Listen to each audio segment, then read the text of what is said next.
Con, hello, I am Ross Twiddell from Cultaholic coming to you from my little one-bedroom flat. Isn't the echo and shadows behind me absolutely lovely? We'll see how long we can do this before I get evicted because of noise complaints. But welcome to all these AEW TF moments from last night's Dynamite, and all the credit in the world must go to All Elite Wrestling for not letting this pissing pandemic get in the way of their wrestling program. We forgot about all the issues for a couple hours last night as AEW gave us one of, if not the most monumental dynamites in Dynamite history. And what more can you ask for? Hit the intro.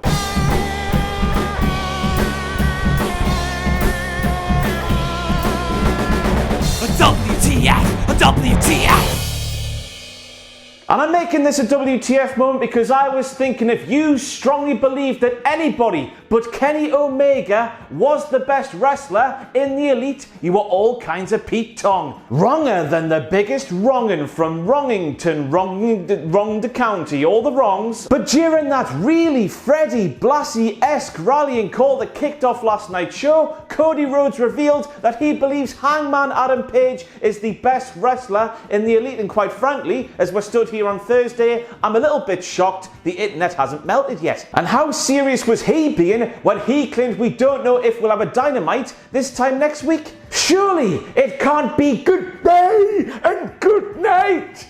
That's Kenny Omega's facial expressions there for you. For Dynamite, ahead of next week's Dynamite, surely not. But you can see why they're doing it. You can see why they're having Kenny Omega say there might not be a Dynamite for a period of time. You can see why all the graphics says next Dynamite rather than next week. If EastEnders of all programs is having to cancel their shooting while this pandemic is going on, what chance does AEW and the rest of television stand, quite frankly? But more on Kenny Omega's words from the top of last night's show. We've got Cody Rhodes out there trying to be as positive as possible. We're all in this together. Forget about your worries and your strife. Kenny comes out there and just ignores everything Cody said and just basically says the world's gonna end, all the blood, we're all gonna die. And I was just left there thinking, cheers Ken, we're trying to escape all of our issues, trying to escape reality while we watch 2 hours of thrilling professional wrestling action. What you doing, man? And then we learned that Shawn Spears and MJF were gambling on professional wrestling. What a massive pair of mugs. Do they not know it's all predetermined? I mean, I guess they don't within the realms of kayfabe, of course, but I'm here with a PSA. If you bet on wrestling, you're a mug. Don't do it. She said she would never ring announce again, so I guess, despite the circumstances dictating she probably had to keep the numbers of essential personnel down at last night's Dynamite, we've got to make it a WTF moment, don't we? The phenomenal Eden Styles, AJ's mom. Sonny kiss on Dynamite? The end is nigh, the end is nigh, time to run away, the end is nigh.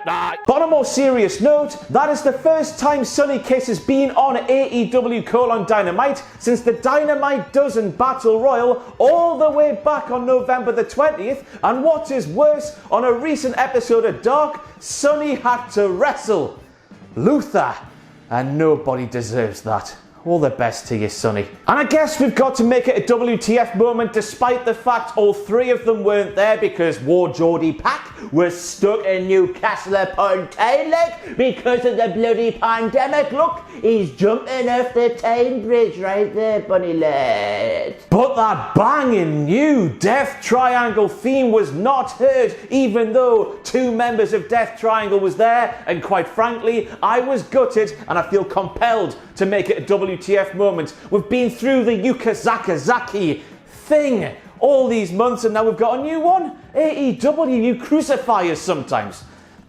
Bit dramatic. And there we have AEW doing something WWE, in hindsight, should have done on their shows from the Performance Center. Have that essential personnel who isn't involved in a particular segment be in the crowd, so at least we've got some form of noise. As we've seen with the likes of Bray Wyatt and John Cena's confrontation, Edge's promo, sometimes the lack of fans and noise in an arena really adds to what's going on. But when the wrestling is happening inside the ring, I don't know if this is just me, you might agree with me, you might disagree with me, all the best to you. But when there's wrestling and there's no noise, it's just bloody weird, isn't it? So thank goodness AEW gave us a remedy. Coughing into your arm like the news has told us so many times, and then doing that, best friends. You're running a very high risk there, lads. Come on, man. Shades of Jinder and Jeff in Saudi Arabia as Kris Statlander does the bump she should have done if Penelope had connected with her jumping Hurricane Rana thingy like she should have. You bloody silly alien.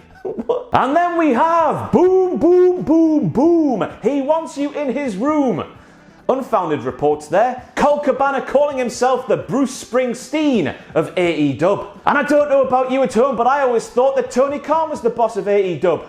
Swagger laugh, obviously. And then we have a direct quote from Boom, Boom, Boom, Boom. He might want you in his room, Colt Cabana, when he says, I'm also a wrestler. I didn't expect to hear that, did you? And then we had the moment that the dinosaurs and the friends of the dinosaurs too, I guess, almost became extinct for the second time in the history of this wonderful pandemic-y world when that bloody pyro got way too close to Jungle Jack's head. Bloody hell. Luchasaurus screams out his battle dinosaur noise thing of "You are extinct," just as menacing as I did there. He hits his finisher, then you hear what sounds like MJF shout, "What's that? Is that some kind of Power Ranger?" And I don't know about you at home once again, but that is a sequence of events I did not expect to see and hear when I tuned into this week's call on Dynamite, so it's made the video, alright? And this moment here, the Butcher's arse fell out of his moustache, didn't it? It was clear for all to see the spot they agreed to do before they went out to have that match should have seen the Butcher standing right near. But quite frankly, he wasn't. So Jungle Jack Perry did a tope con suicido, hey, or whatever, to nobody and just kicked the Butcher when he was on the floor, you silly goose. And then we had the identity of the Exalted One revealed, and Luke bloody Harper is going for the jugular. That's right, everybody, it would appear to me, a hack on the internet with no life whatsoever in my tiny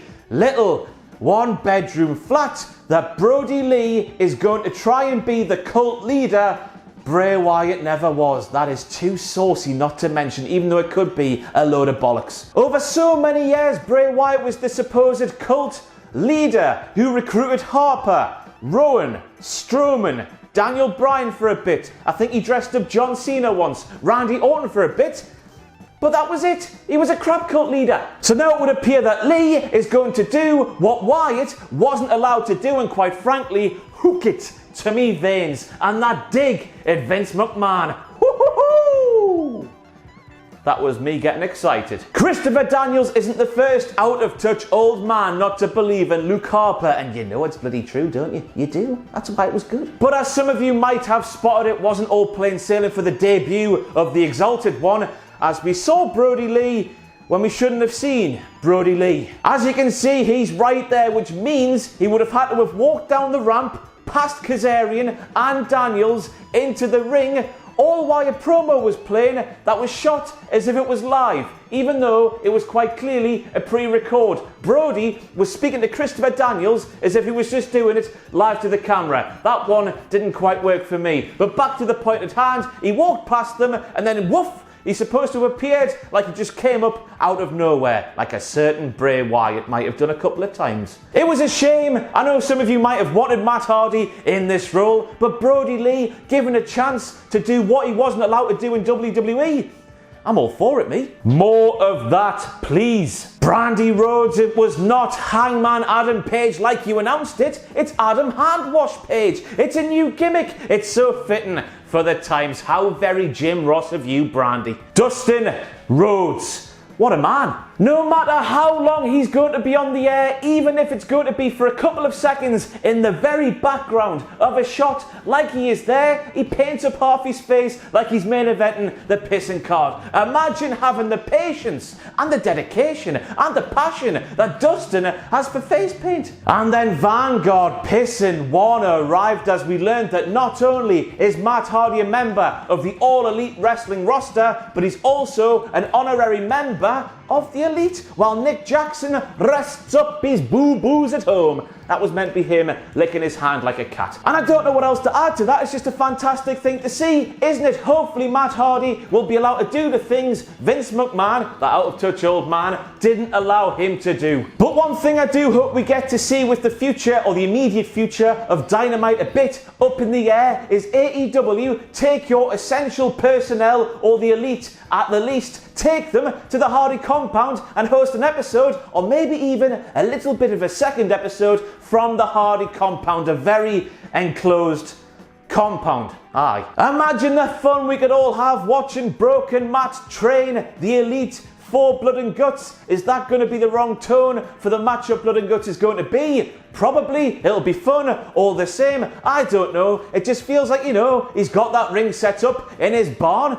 Go use it. And so that's it for your whistle-stop tour through all of these WTF moments for last night's fantastic episode of AEW Dynamite. As I said, they didn't have to do the monumental things they did last night, but bloody God bless them for doing what they did. But as we say, this might be the last AEWTF moments video I produce for quite some time. It's obvious why AEW are being cautious with everything being cancelled around the world at the minute, but who knows? We'll see what happens. Let me know what you thought of this video. I feel a bit weird shouting because I live in a flat and I've got neighbours who will complain, but we'll see how it goes. If you don't like it, I don't know what I'm supposed to do. I'm not allowed back in the office. See you next time.